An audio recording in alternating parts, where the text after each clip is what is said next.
The ink isn't even dry, and Jesse Minter is already making the boldest declaration of his career. This franchise belongs to Lamar Jackson now. Not the playbook. Not the coordinator. Not even the front office. Lamar. And that single decision could define the next decade of Baltimore Ravens football. Because when a brand new head coach walks into his first press cycle and doesn't talk about culture, doesn't talk about discipline, doesn't talk about scheme, but instead crowns his quarterback as the foundation of everything, that tells you exactly where the power has shifted inside the building.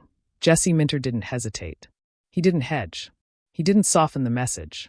He looked straight into the cameras and said the quiet part out loud. Being the head coach of the team with the best player in the National Football League is exciting. Not one of the best.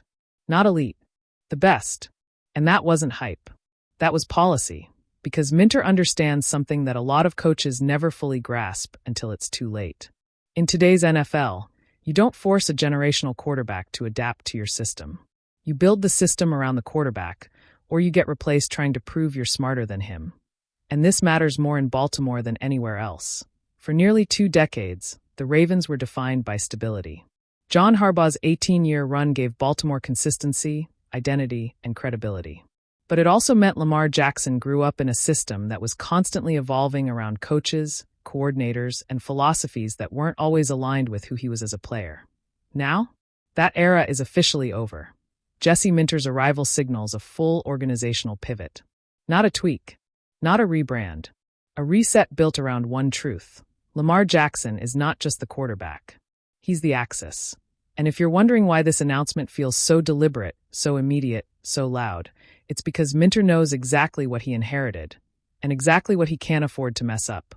Among every head coaching opening this offseason, only one came with a guaranteed, locked-in, 5-year franchise quarterback already in place.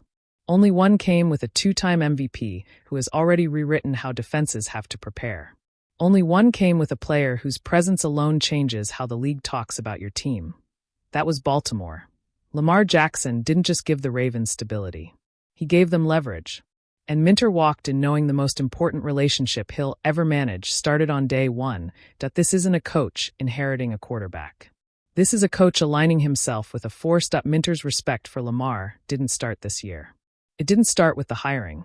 It started years ago, when Lamar was still becoming Lamar. Minter watched his rise from inside the organization. He saw the doubts. He saw the criticism. He saw the league try to box him in, limit him, define him by what he couldn't do instead of what he was changing.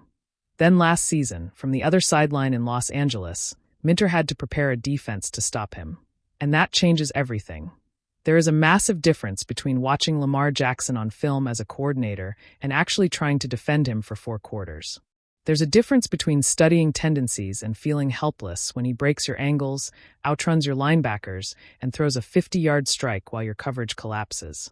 Minter saw it up close. And he came away convinced that that's why his first message wasn't about installing his own offense. It was about unleashing Lamar's.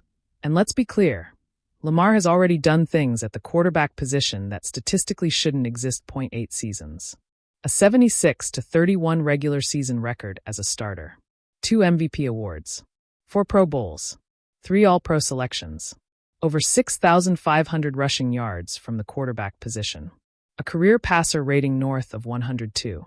Over 22,000 passing yards with a completion rate approaching 65%. That's not a project. That's a blueprint. Even through injuries, even through stretches where the offense stalled, even through criticism that never quite matched reality, Lamar continued producing. He continued winning. And when the season was on the line, he reminded everyone exactly who he is. Week 18 in Pittsburgh. AFC North title at stake. Coming off injury. On the road. In the cold. Against a rival that lives to make life miserable. 11 completions. 18 attempts.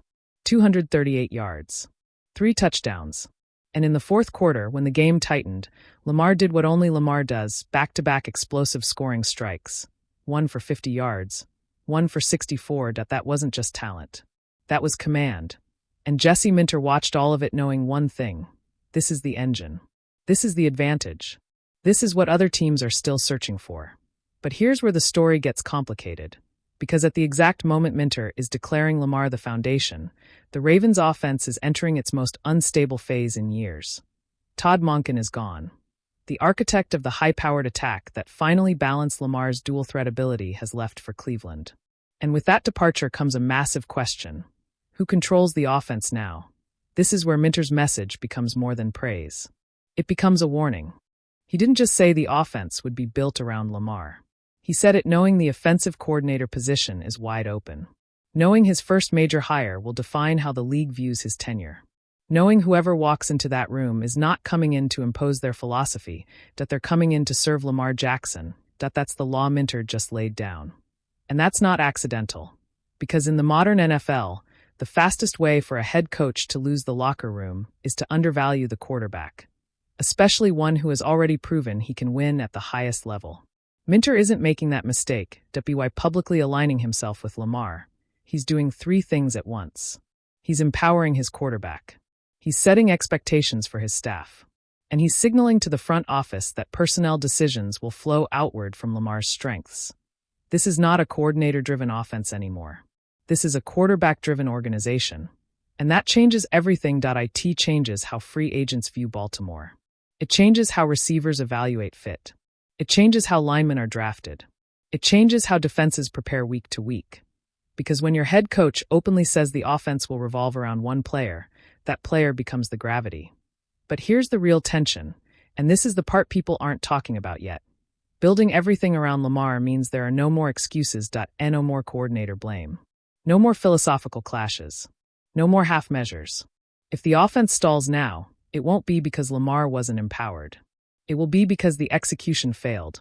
Minter is betting his entire reputation on this alignment working. And that's a massive gamble, because Lamar's influence already extends beyond the huddle. His contract, his stature, his relationship with the organization. All of it gives him a voice that very few quarterbacks ever have. Minter isn't fighting that reality. He's embracing it. That tells you he's confident. Confident enough to say publicly that the best path forward is trust. And trust cuts both ways. This new Ravens offense won't just reflect Lamar's athleticism.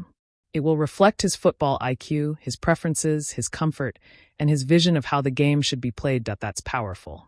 But it's also fragile, because when you build everything around one star, you're tying your ceiling and your floor to that player.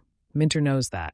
And he's still all in. That's why the offensive coordinator hire is about to be one of the most important decisions Baltimore has made in years. This isn't about finding a play caller. It's about finding a collaborator. Someone who understands Lamar's instincts, not just his arm strength. Someone who can evolve week to week, not stubbornly cling to scheme. Whoever takes that job will not be the face of the offense. Lamar already is, and that's exactly how Minter wants it. This is the Ravens acknowledging what the rest of the league already knows. When Lamar Jackson is healthy, confident, and fully unleashed, Baltimore is a problem no defense wants to solve. But it also raises a bigger question: if this offense is truly built around Lamar now, what happens when things don't go perfectly? What happens when adversity hits? When defenses adjust? When injuries creep in? That's where we'll learn if this partnership is truly championship level, or just a bold experiment. Because Jesse Minter didn't inherit a rebuilding roster. He inherited expectations. And by putting Lamar at the center of everything, he's telling the league he's ready to meet them head dash on. So now it's on Lamar. It's on the new coordinator. It's on the system they build together. And it's on the Ravens to prove that betting everything on one superstar isn't just exciting. It's necessary. So here's the real question for you. Did Jesse Minter make the right call by handing Lamar Jackson the keys to the entire offense? Or is this the kind of power shift that only works if a Super Bowl follows? Drop your take in the comments. I want to know where you stand.